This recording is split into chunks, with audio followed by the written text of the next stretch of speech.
నూతన భాగవతము కశ్యపుని రుద్రస్తోమము అనల సుధాకర విలోచనములు వికసింపజేసి సమధిక రోషంబున జూచుచున్నవాడదెవనిత బంధుత్వమరయవలదు సుమ్మి.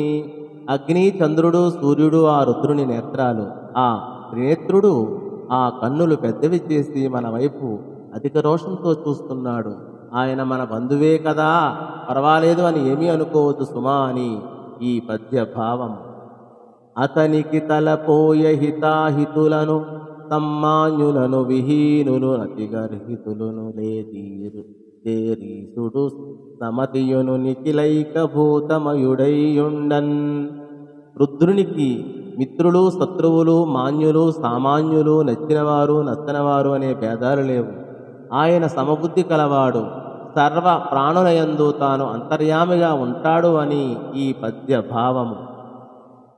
కావున మద్భ్రాత భవద్దేవరుడని తరుణిని మదింజోడకుమి దేవాది దేవు త్రిజగత్పావను నికులైకనేత భగవంతు హరున్.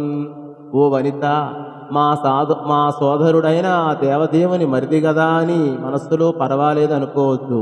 ఆయన సర్వేశ్వరుడు, పరాత్పరుడు, త్రిలోక పావనుడు, పాపహరుడు అని ఈ పద్య భావము.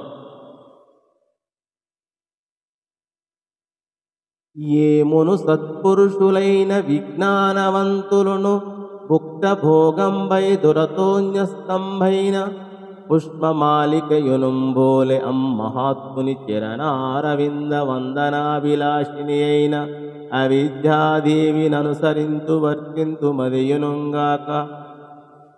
మేము గాని ఎంతో మంచివారైన విద్వాంసులు గాని ఆ మహాత్ముని అవిద్యారూపకమైన మాయకు లోబడి ప్రవర్తిస్తుంటాం. ఆ మాయ కూడా అనుభవించి విడిచిన పుష్పమాలికల వలె దూరంగా ఉండి కూడా మహాత్ముని పాద పద్మాలను సేవించాలనే ఆసక్తి కలిగి ఉంటుంది. అటువంటి మాయాదేవిని అనుసరిస్తూ మేము ఉంటాము. అంతేకాదు, ఇంకా విను అని ఈ పద్య భావము. ధన్యవాదము.